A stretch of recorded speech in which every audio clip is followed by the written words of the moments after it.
Hello everyone, I'm Alex Dykes, and as promised, this is the 2015 Acura MDX 7-seat crossover.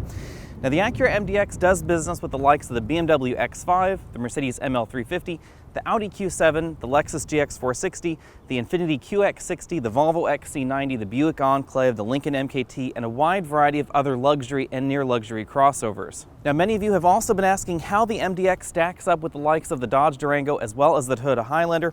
I'm not going to be talking too much about those mainstream entries, however, because the MDX really is a different kind of brand than Toyota or Dodge. Although you could compare them with those two options, this is going to be more expensive, so I'm just going to get that out of the way up front. Part of what you're paying for as you step up to any luxury brand, Acura included, is you generally get a better warranty, you also get a better dealership experience, you get the luxury brand, of course, as well, you get some slightly nicer interior bits, but do keep in mind that you are going to pay for that difference, and that goes for the MDX as well as any of these other luxury entries. The front of the MDX is attractive and fairly aggressive. We have a relatively flat front right here, and Acura has thankfully toned down the beak in this generation of the MDX. They had sort of a beak or a shield design going on for a number of years, and that's what sort of morphed into this bar right here. It's a metal effect bar with this large Acura logo right there in the middle. Now, because Acura sells heavily on value, we have standard options in the MDX that you don't find in a lot of these other entries, like we have LED headlamps right here in all models. Now, 3 of these modules right here are the low beam, and then 2 of them are the high beam. Our model has the optional front parking sensors. You'll only find that on the most expensive version of the MDX, and fog lights are not available on any version of this generation. Overall, I find the front end very attractive. I think the MDX and the X5 are 2 of the most attractive entries in this mid-sized crossover segment. The Lexus GX is sort of a competitor to the MDX. It's actually a body-on-frame SUV. It's not quite the same thing, and that's because the Lexus RX is a 2-row crossover vehicle, so it kind of sort of competes with the MDX, but not directly. Like the Lexus, Lincoln, and Infiniti, the MDX is a front-wheel drive based vehicle. And in this generation, we can actually get it in front-wheel drive only. So previous generations of the MDX were always all-wheel drive. This particular version starts out in front-wheel drive to help lower the cost and improve the fuel economy in certain markets. That means we have a very front-wheel drive proportion going on. We have the engine that sticks out right in front of the axle, so we have a little bit longer of an overhang, and the distance between the wheel and the front door is a little bit shorter. So when you're taking a look at the side profile of this versus a Mercedes ML or a BMW X5, that's what's really going on. Let's pop up the ruler and take a look at the size. This is 10 inches longer than the Acura RDX, which is Acura's 2-row crossover. It's also a decent amount longer than the Lexus RX. This is shorter than the QX60 or the Q7, but it is longer than the X5 or the ML. As with most 3-row crossover vehicles, we have a relatively vertical rear hatch when you compare it to 2-row crossovers. We have this window line right here that kind of plunges towards the rear to help give it more of a coupe-like feel, but the roof line of the vehicle actually continues relatively square towards the back. Since ours is the top-end model, we have these roof rails standard on our particular trim. As with most vehicles, the wheels change depending on which trim level you get. Our particular model has the 19-inch wheels with 245 with tires, which are quite wide for this segment. Styling the rear end of a 3-row crossover seems to be difficult business. You need to have a relatively vertical back end in order to maximize your cargo and passenger room in the vehicle, but you don't want it to be too cut off and too boring. I think the Buick Enclave misses that because it definitely is a little bit boring out back, but the MDX manages to be a little bit more exciting. Again, we do have parking sensors back here because we have the top-end version of the MDX. They're not standard on any of the other trims. Overall, the MDX scores 9 out of 10 points when it comes to exterior design. Go ahead and comment in the comment section down below and let me know what you think. Unlike many of the luxury options, there's only one engine under the hood. It's a 3.5-liter direct injection V6 engine. It's capable of producing 290 horsepower and 267 pound-feet of torque. Like other versions of this engine, it does get Acura's variable cylinder management system, which can allow the engine to operate on either 6 or 3 cylinders depending on the load. Overall, 3-cylinder mode in this engine is far less perceptible than 4-cylinder mode in the V8 competition that does have a cylinder deactivation system. This engine is mated only to a 6-speed automatic transmission, sending power by default to the front wheels, although for $2,000 you can get Acura's super handling all-wheel drive system. If you want to know more about super handling all-wheel drive and how it works, then go ahead and click that banner at the bottom of your screen. You'll be taken on over to that video. For this generation of MDX, fuel economy comes in at 20 miles per gallon city, 28 highway, and 23 combined if you get it in the 2-wheel drive version. The 2-wheel drive version is an interesting twist for Acura because the MDX previously had been all-wheel drive only to help it compete more directly with the X5 and the ML. Of course, the X5 and the ML are also available in 2-wheel drive, but they're rear-wheel drive by default, and the MDX really does need that super handling all-wheel drive system to compete dynamically with those rear-wheel drive Germans. If you do get the all-wheel drive system in this vehicle, it drops fuel economy down to 18 miles per gallon city, 27 highway, and 21 combined, which is fairly similar to those other options. Towing for the MDX comes in at 3,500 pounds, which puts it towards the lower end of this 3-row crossover scale. A lot of the luxury crossovers are based on rear-wheel drive platforms, and they can tow a decent amount more. The X5, the Q7, and the Mercedes ML will tow nearly twice what this vehicle does. This is, however, a little bit better than the Infiniti QX60. Front seat comfort comes in at 7 out of 10 points, which is roughly the same as the Infiniti. Now, we have a 10-way power adjustable driver's seat in our particular model. If you get the lower end trims, it loses a little bit of adjustability. Our particular model also has a 2-way power passenger lumbar support, which is available only in the top end trims. Leather is standard on all MDX models. You can optionally get cooled seats, which are very comfortable. We have a 2-position seat memory right over here on the door, and it is linked to the tilt telescopic powered steering column. About that 7 out of 10 score, it's not a bad score. However, there are more comfortable options out there, but you will pay for them. So something like an Infiniti QX60 or Volvo XC90, they're going to be just about as comfortable as this MDX. This is also about as comfortable as a base BMW X5. However, you can get the X5 Sport seats, which are a over 20-way adjustable power driver's seat. You can change the curvature of the seat back, you can change the bolsters, the thigh cushion, etc. They are a decent amount more customizable than this, and they're also a decent amount more expensive, but they are more comfortable. That particular seat does score a 10 out of 10 in this segment, but again, you will pay for that extra comfort. The second row is very softly padded. It also has a limited recline feature. That's the most reclined you can get the second row. And then this is the most upright for the seat back. We have a decent amount of legroom back here. As you can see, I have about 4.5 inches of legroom right here sitting behind myself at 6 feet tall. And the second row does slide forward and backward to allow you to apportion this rear legroom between the second row and the third row. Moving over to the middle seat, the first thing you'll notice is the seat bottom cushion is a little higher off the floor than the outboard seats, and the seat back cushion is a little bit further forward as well. That's because these outboard seats are very bucket shaped in the MDX. We don't have much of a driveline hump in this vehicle, which is very different than you'll find in some of those rear-wheel drive entries that do have a pronounced driveline hump right there. That gives me a little bit more usable legroom in the center seat. Now, all MDX models do have a standard sunroof, and that does cut down on headroom a little bit, especially in this middle seat. However, I have about an inch of headroom left right here if I sit upright. Now, if I move over to this outboard seat, I do have a decent amount of legroom, even though this front seat is all the way back in its tracks. And our particular model, being the top-end model, does have these optional side curtains for the back seats. In the middle, we have a large center armrest with 2 deep-welled cup holders, and we also have an incredible novelty for the American car market, and that is 3 sets of latch child seat anchors right here in the second row. Now, only 2 sets of latch anchors are federally required, so the vast majority of vehicles out there, including 3-row crossovers, only have 2 sets of latch anchors. It's not until you get to vehicles like the MDX or actually minivans that you start to get more sets of latch anchors. Now, all 5 seat positions in the rear have top tether anchors, but just this second row has the latch anchors. Now, if you want to know how well child seats fit in this vehicle, then go ahead and click that banner at the bottom of your screen and you'll be taken on over to the dedicated child seat video review of this same vehicle. Now let's check out the third row. If I open this door, there are 2 ways to get into the third row. You can fold the seat back flat like I did right over there on that 60 portion of the seat, or you can press this little electric button and have the seat sort of fold forward and slide forward to allow you easier access to the third row. Relatively easy to close the door. And if I slide this second row seat back in its tracks, you'll notice I don't have a whole lot of legroom going on right here. However, if I slide this second row seat to sort of the middle of its travel, and that's suitable for a 6-foot person up front in the front row, 6-foot person right here in the second row, I can actually jam myself right back here in the third row. Although I do have enough room for my legs back here, the seat bottom cushion is fairly close to the floor, which does make it less comfortable for adults. And if I try and lean back in this seat, I have to cock my head to one side because there's not a whole lot of headroom going on back here. Now, you will find a little bit more headroom in the non-sunroof equipped model of the Infiniti QX60, but if you do get the panoramic sunroof in that QX, you do have just about the same amount of headroom as this MDX. A lot of people have been asking me to compare this vehicle to the Toyota Highlander. It's a little bit difficult to compare them because they're not really the same class of vehicle. The Highlander apportions its seating space a little bit differently. The upper level models of the Highlander only have 2 seats in the middle, and then they have 3 seats across the back. And the third row in the Highlander is a lot more cramped than this MDX because they're trying to jam 3 seats right back here in the rear. We don't have really any more headroom in the Highlander, and the second row seats are a little bit more comfortable. However, if you do plan on putting 5 people in your car, 5 people are going to be more comfortable in this than in the top end trims of the Highlander, because in that Highlander, you're going to have 4 people up there and one person right back here in the cramped third row. Fortunately, escaping the third row is relatively easy because I also have a power release button for this third row right back here. Let's take a quick spin around the interior. Over here we have height adjustable seatbelts for the driver and the front passenger. If you get the top level trim of the MDX, and these are also electrically tensioned, so the car will actually pull on them when it wants to tighten the seatbelt for you. Over here we have this very Acura design theme for the front seat backs. They have sort of these shoulders and the headrest that descends a little bit into that. It's a two-way adjustable headrest.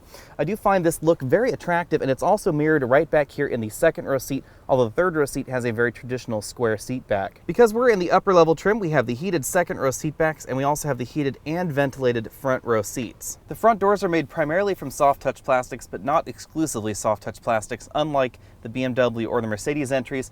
We have soft touch plastics up here, we have some metallic trim right down here, pleather right here, a soft pleather armrest, then we have hard plastics lower in the dash trim, and we do have fake wood trim on all MDX models in the United States.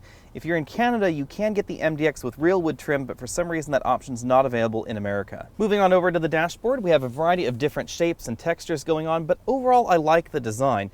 A lot of people told me that they found it a little bit busy, so I'd love to know what you think in the comment section down below, but overall I think this is an interesting alternative to your average German out there. I do like the fact that in the lighter trims of the MDX, the lower dashboard is the lighter color, leaving only the upper portion of the dashboard this sort of charcoal look right here.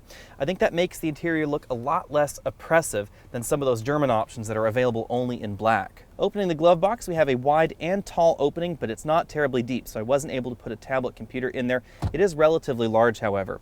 Up here we do have more faux wood trim and more faux metallic trim. The MDX can be had with an 8, 10, 11, or 12 speaker sound system. Our particular model has the 12 speaker sound system. You'll find the center channel speaker for the MDX right up here above the 8-inch multi-information display.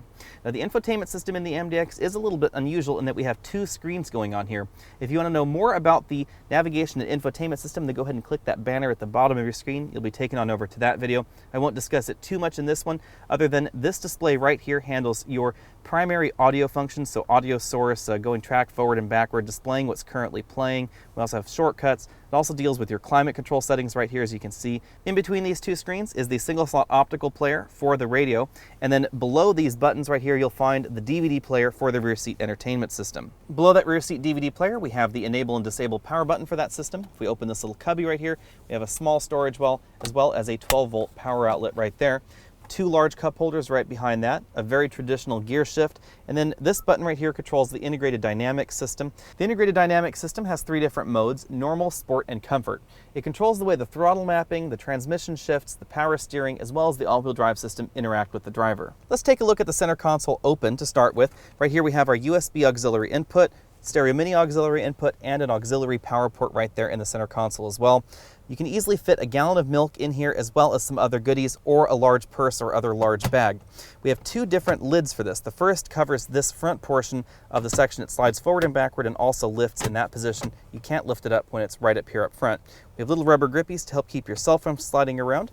And then we also have this large padded center armrest. As you can see, that does open separately from this. Now, if we open the center armrest by itself, we do have another storage cubby right here. You can easily put a wallet or something else right in there.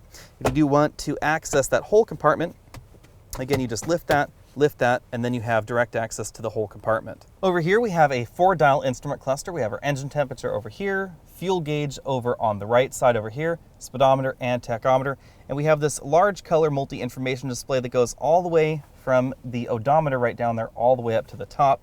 There are a few different screens available. We can see the status of our super handling all-wheel drive system, navigation instructions, oil life maintenance, tire pressure, vehicle settings, that's controllable by the steering wheel, as well as the trip computer. This display also gives you the status of various vehicle systems. So right here it says comfort because our integrated dynamic system is set to comfort right now. You can also see the status of your active cruise control system and the lane keeping assist right there below that. If we turn on the lane monitoring system, it'll display little lane lines right there. You can adjust the following distance of the radar cruise control. You can also see radar cruise control status on this same display. All trims use the same attractive 3-spoke steering wheel. Right back here we have paddle shifters up on this side, down on this side over here. Because our model has the optional lane keep assist as well as the dynamic cruise control system, we have some additional buttons right down here. Cruise control buttons on this side.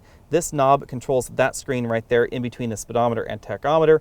We roll it around like that to change the screen you're on.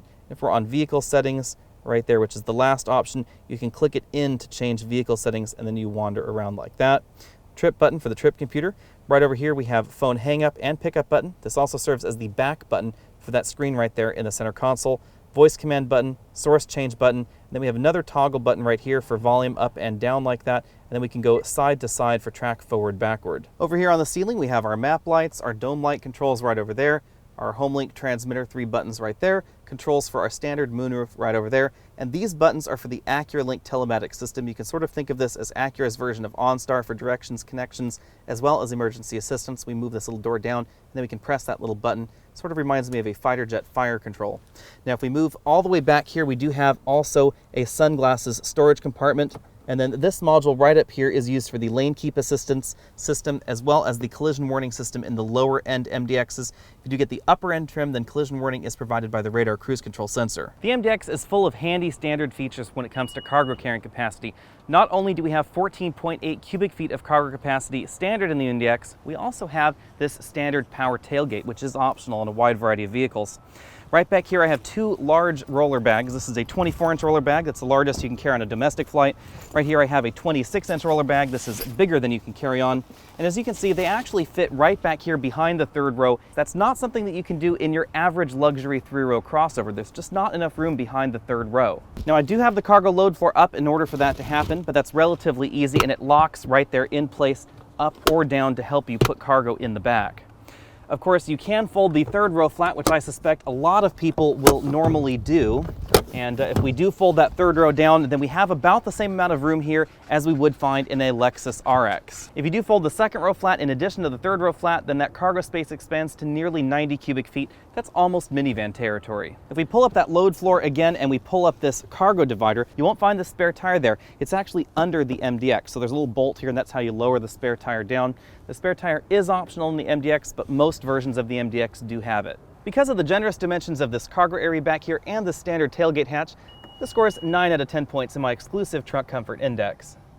Now, to some of my viewers, this may seem like an obvious statement, but the first thing to know about the MDX out on the road is that this is either a front-wheel drive or an all-wheel drive vehicle, whereas the Germans are primarily a rear-wheel drive or an all-wheel drive vehicle. The reason that I mentioned that this is a front-wheel drive vehicle in its base configuration is because the Lexus, the Infiniti, the Volvo, as well as the Lincoln are also front-wheel drive vehicles by default. That means that out on the road, the 2-wheel drive version of the MDX is not going to be as fun dynamically out on the road as the X5 or the ML in rear-wheel drive form, but it is going to be very similar to those other options that I mentioned earlier. Adding all-wheel drive to the MDX changes the character of this vehicle far more than adding all-wheel drive to the X5 or the Infiniti QX60.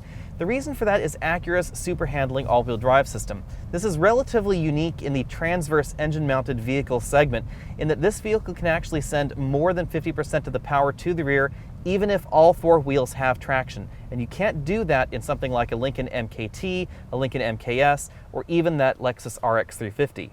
Obviously, the Mercedes, the BMW, and the Audi can send more than 50% of the power to the rear just because of the way the driveline is designed. This MDX can also do that. That means this vehicle is quite interesting in this segment because although we still have a transverse engine up front like you'd find in a front-wheel drive vehicle, and we still have a front-heavy weight balance like you'd expect in a front-wheel drive vehicle, we can actually get a rear-wheel drive power bias in this all-wheel drive system. In addition to that, the MDX is also the least expensive vehicle in this segment that has a torque vectoring rear axle. You don't find that in most versions of the X5, however you will find it in something like the X5M. That really affects the way this vehicle handles out on the road. Because if we go around this corner, power off like this right here, like I just did, then the car can tend to plow a little bit in the corners like you'd expect out of the Lincoln MKT, the Infiniti QX60, etc. However, if I go around this corner power on like that, then it actually swings its rear end out like a rear-wheel drive vehicle. It feels very different power on and power off. This means that in neutral handling situations, the vehicle tends to understeer, which people tend to find more predictable, but power on situations, it can oversteer ever so slightly based on however the software wants to do it. Again, it's really noticeable if we go around this corner right here like that, you can give the car an awful lot more throttle input than you could in the Lincoln, the Lexus, etc. That power on handling ability in the all-wheel drive version is why I give the MDX an 8 out of 10 score when it comes to handling, because this really can compete with the likes of the BMW X5 if it has all-wheel drive, as well as the Mercedes-Benz ML350 if it has all-wheel drive. Now on the BMW front, I'm talking about the 3-liter turbo inline-6 engine. I'm not talking about the V8 version of that X5. When it comes to acceleration, I give the MDX 8 out of 10 points. I ran from 0 to 60 in 6.7 seconds in this particular vehicle with the super handling all-wheel drive system. That's only 1/10 slower than the BMW X5 with the 3-liter turbo engine, the 8-speed automatic transmission, and all-wheel drive. Now, most of the other competitors in this segment are about 7 seconds or so they're a decent amount slower than this vehicle. And if you get something like an Infiniti QX60, that's on the slower end of the segment, closer towards 8 seconds, as is the Buick Enclave. Cabin noise has been an area where Acura has typically trailed the pack, but that's different for this latest generation of Acura products, including the RLX, the MDX, and the RDX. I scored 68 decibels in this vehicle, which is just about the same as the BMW X5. It's one of the quietest vehicles I've ever tested. You can thank the exquisite attention to cabin noise detail in this car. We have acoustic laminated glass on all models. That really helps out. We have a lot of sound deadening foam going on pretty much everywhere in this vehicle. Overall, I give this 9 out of 10 points when it comes to cabin noise. Like a number of other Honda and Acura products, this MDX uses a 2-mode damper system that really helps improve the ride. I give this 8 out of 10 points out in the ride section. Now, a 2-mode damper is not an active damper system like you'll find in some of the competitors out there. This is a traditional damper. However, instead of having just one valve to allow the fluid to move around inside the damper, we have two. We have a small one that is softly sprung and a large one that is firmly sprung. The 2-mode system tries to give you a balance between the softer and the firmer ends of this crossover segment. So something like a Infiniti QX60 or a Buick Enclave, they're going to be on the softer side. The valves inside the strut in those vehicles has a soft spring to it. It allows it to open wider when you hit a bump on the road. That gives you a very good highway ride. Now, if you had a firmer damper, you'd end up with something like a BMW X5 with a sport package. You'd have a relatively firm ride, so you'd feel those imperfections on the road. This tries to balance those out. It has a small valve with a soft spring on it, so that way it soaks up those small imperfections. However, if you have big imperfections on the road, it doesn't transmit the feel quite the same way. Those would actually actuate the larger valve inside that damper arrangement. It does a relatively good job of giving you both a smooth highway ride and confident handling out here on these winding mountain roads. All the handling fun with a super handling all-wheel drive system does come at a cost, unfortunately, and that is fuel economy. I've been averaging 19.8 miles per gallon in this vehicle over 750 miles of very mixed driving.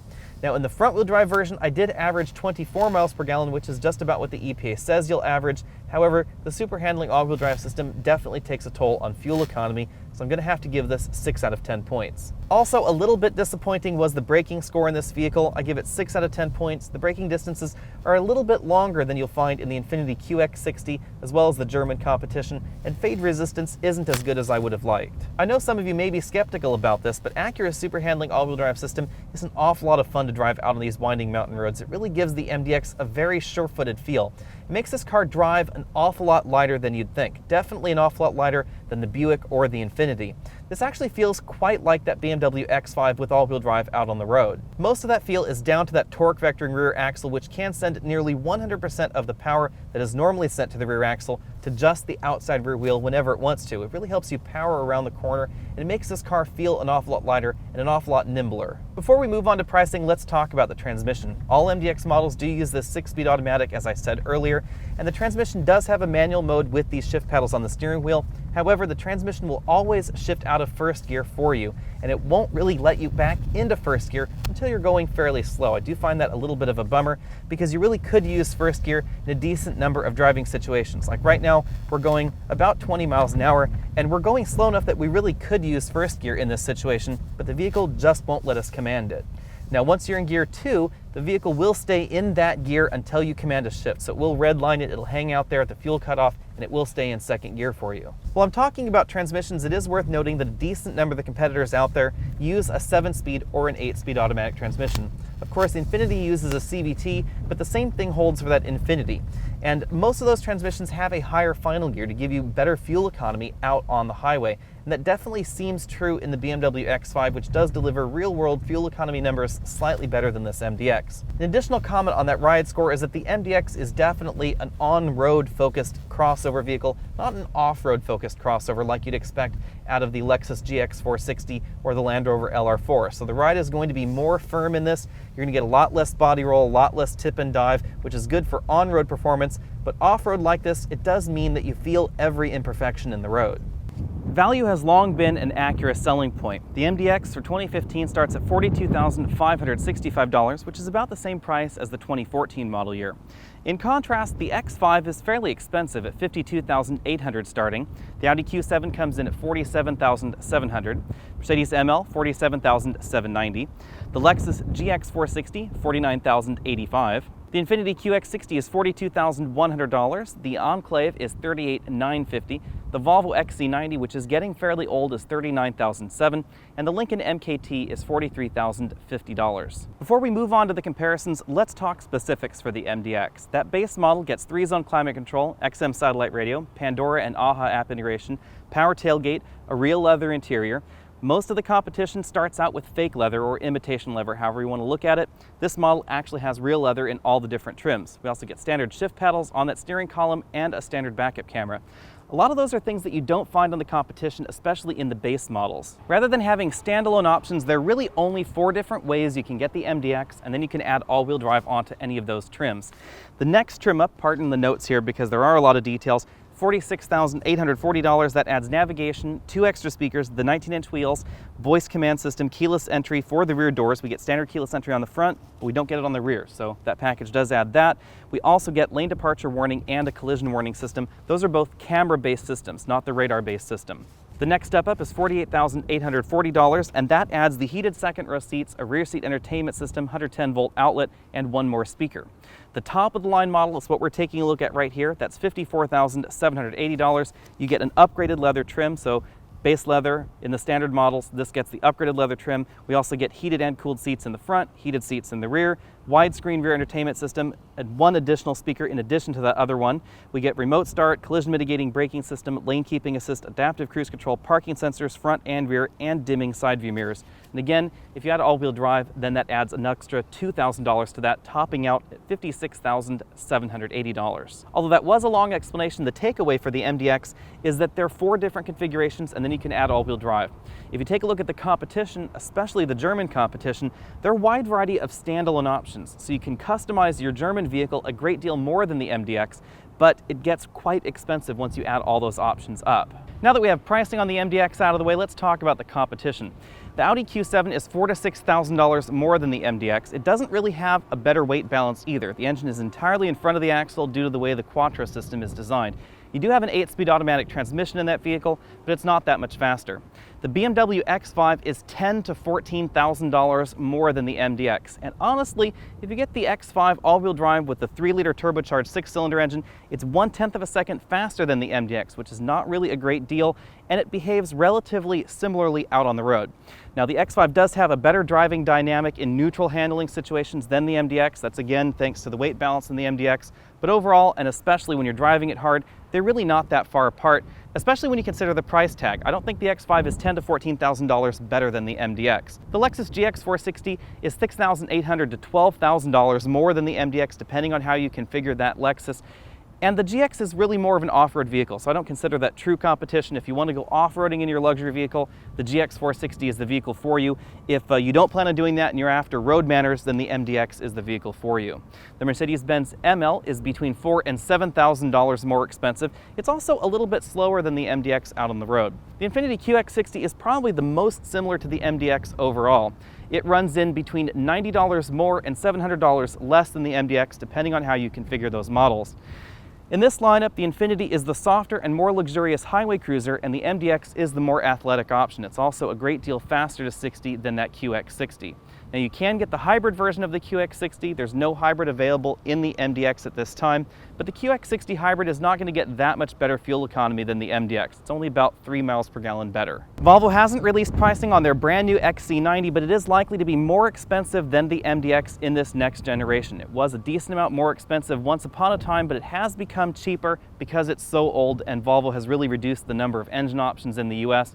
but that new XC90 will have a 400 horsepower plug-in hybrid version available. That's probably going to be more expensive than this. Now, on the less expensive side of the scale, the Buick Enclave is going to be between $3,300 and $4,000 less, and the Lincoln MKT is going to be between $2,000 and $3,000 less than the MDX. Now, one thing to keep in mind with that Lincoln is that it does have a twin-turbo V6 engine. It is a decent amount faster than this. It's not quite as dynamic because it doesn't get a torque vectoring rear axle, and I really don't find the MKT terribly attractive. It has a very compelling feature set. It's very nice on the inside. You can get additional features that you can't get on this MDX, and it's still cheaper than this, but I don't think it's quite as attractive. Overall, that nets the Acura 9 out of 10 points in my value section. Overall, the MDX and the RDX, which is the two-row crossover from Acura, I think are the most overlooked vehicles in their segment. I think that some of the other Acura models have had traditionally problems selling in their respective segments. The RL and the new RLX are a little bit expensive when you compare them to the competition, but this MDX and the RDX have an incredible value proposition to them. This is going to cost you more than the Buick, but it's going to handle better than the Buick. It's going to cost you a little bit more than that Lincoln MKT, but I think that the Acura brand has a little bit more oomph to it. We also have a slightly better looking vehicle and a more dynamic vehicle in the corners. It is going to be a little bit slower than that Lincoln, however. When you compare it to the German competition, we get a vehicle that's just about as fast as the 6-cylinder base options in those competitors, but we have a vehicle that's a great deal less expensive. This is, again, $10,000 to $14,000 less expensive than a 3-liter turbo X5.